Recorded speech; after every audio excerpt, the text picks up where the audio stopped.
Hi everyone, welcome to a 15-minute clip of mug making. I thought I'd show you a couple of my techniques and tools, and I'd make a couple of mugs.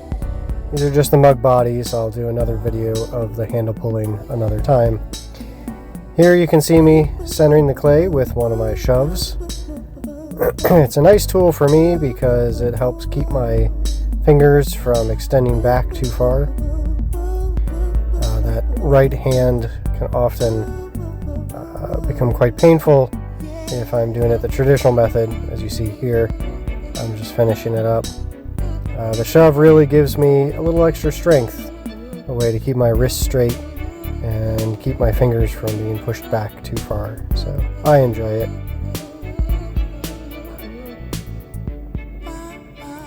We'll take some pauses throughout the video to listen to the music and just enjoy and relax. This piece apparently is giving me some trouble with the centering. Sometimes I have to go in a second time.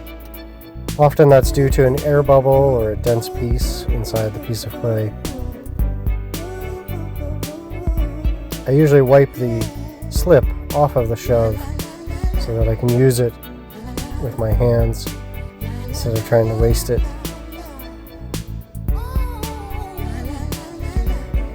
Opening up, down and at an angle, keeping my thumb supported with my index finger of my other hand. Again, gives me a little bit of power that otherwise may not be there. A little bit of stability.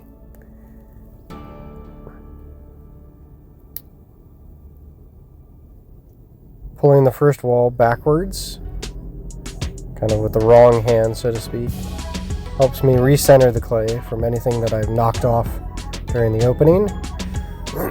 And then the next pull is quote-unquote the right way, with the other hand. Keeping the top coned in so it doesn't fly out. Now I'm just digging some clay from the bottom and slowly starting the shaping process. These mug bodies are relatively simple to do, but when you try to make them thin, they can get quite tricky. Almost everything I do is making the top of this mug flare out, so we gotta constantly be pulling it back in, keeping it in check. Mopping out the slop in the bottom. And now we're using our rib 45 tool. This will take the slop off, make sure the sides are nice and straight, and cuts a nice 45 in the bottom. Ready for trimming later tonight or tomorrow. Checking with our little measurement tool. I always make the tool a little bit bigger than what I actually need, so I don't poke the piece.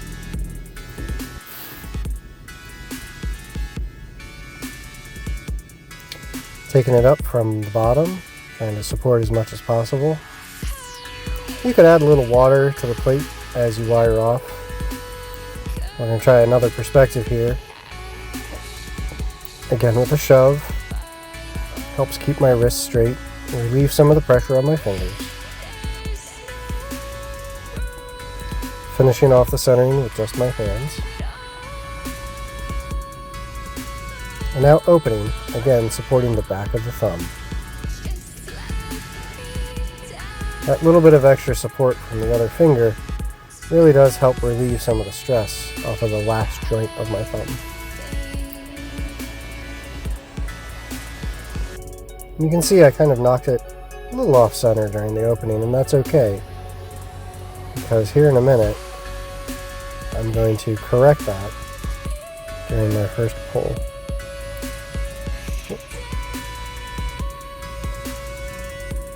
I'll kind of cone it in again.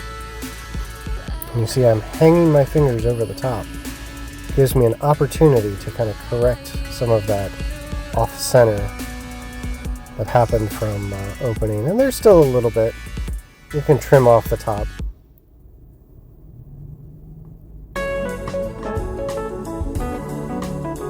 It's not an exact science, and I know a lot of you will see clips of people who do it exactly right, sometimes every time, and that's awesome. And if you're just starting out, or if you're lazy like me, or sometimes a little distracted, It's not going to be perfect every time, and that's okay.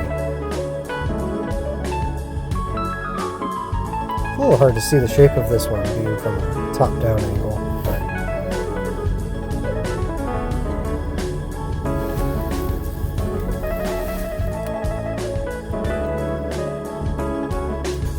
A little wobbly. That's alright. We'll make several corrections to the piece as needed, keeping the top coned in. Finally, we use our rib tool, clean up the bottom, make the sides straight again.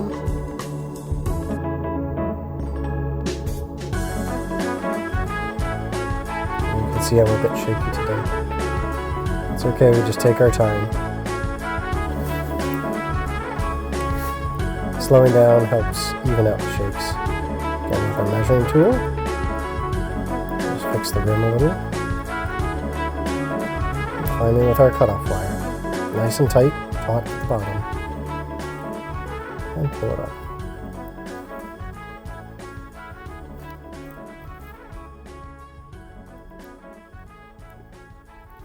Here I'm showing you how I prep my clay, because I take it right out of the bag.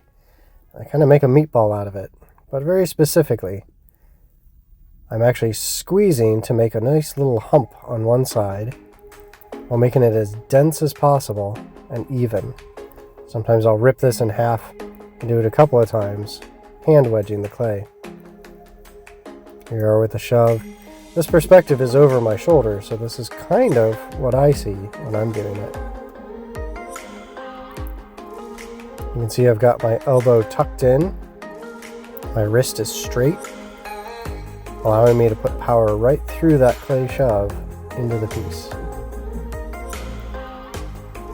Helps relieve a lot of stress on your joints.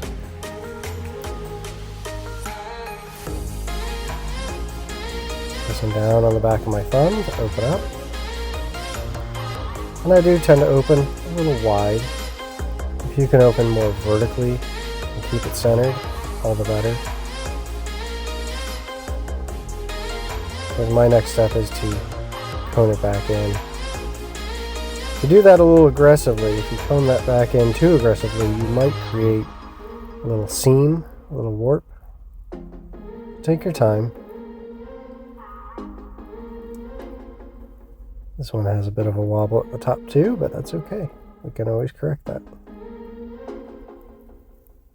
Don't feel like you need to be perfect with every pull.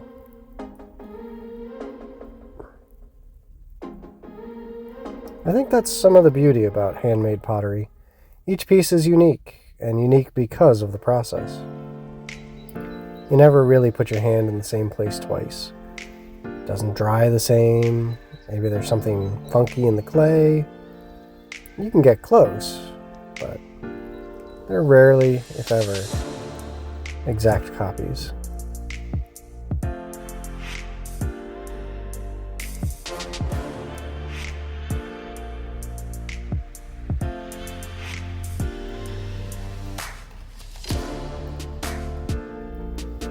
This one's getting away from me a little bit, getting a little thin and a little big.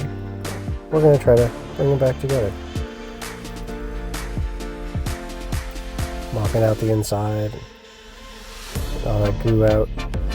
Using our rib tool to clean up the foot. A little hard to see from this perspective, but I'm doing exactly the same that I did on the others.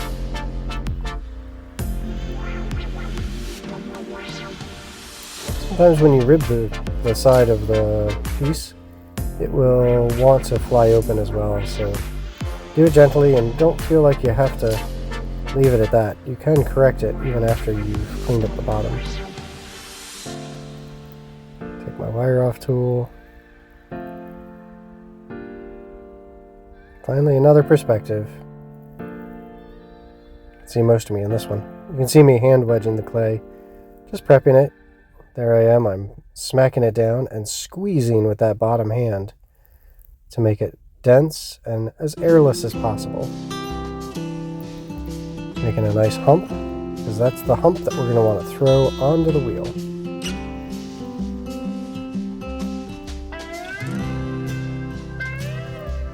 I've started sitting in a more comfortable chair, but Downside is it has wheels. Maybe not the best idea.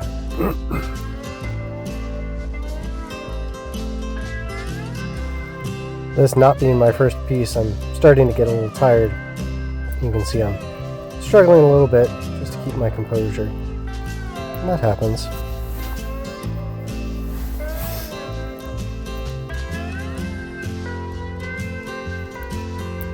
But we refocus and we recover. And then all of a sudden, it starts to click. Comes back together.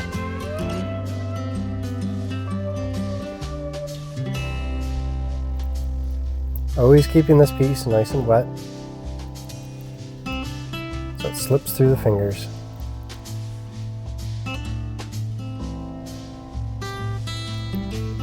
Opening up.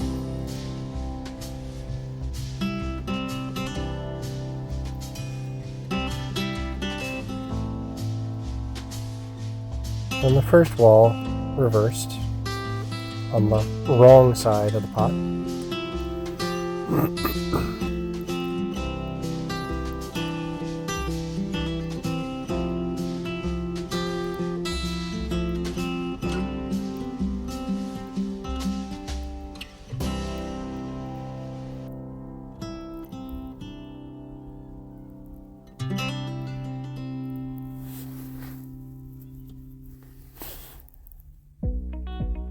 Constantly wetting the side of the pot using the crux of my fingers so it splashes down both the inside and the outside. Pulling a second wall.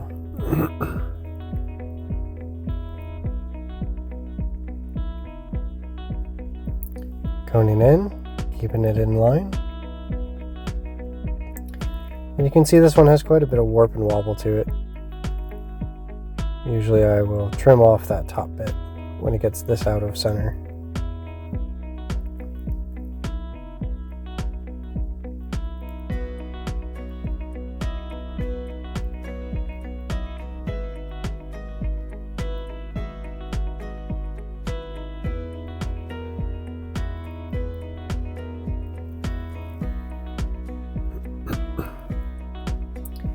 My Rib 45 has a pin tool on the backside, so it's kind of nice. I only need really the shove, the sponge, and the tool to do everything. I have a whole bunch of other tools at my disposal, but for the most part, those are the only three I use, and my wire tool, my cutoff tool.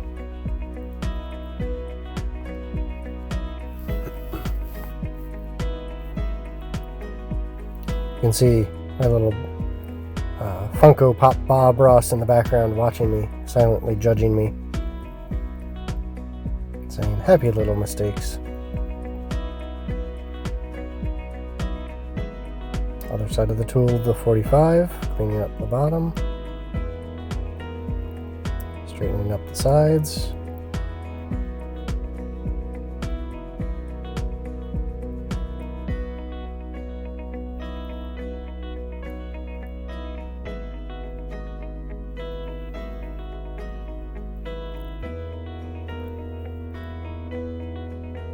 Just keeping that top coned in.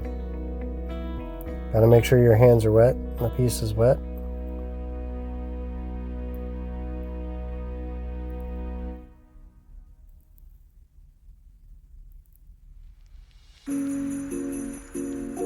Finally, the wire off tool.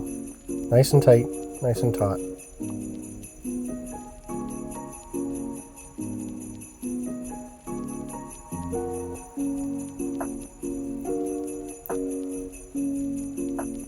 Our product, a dozen mugs.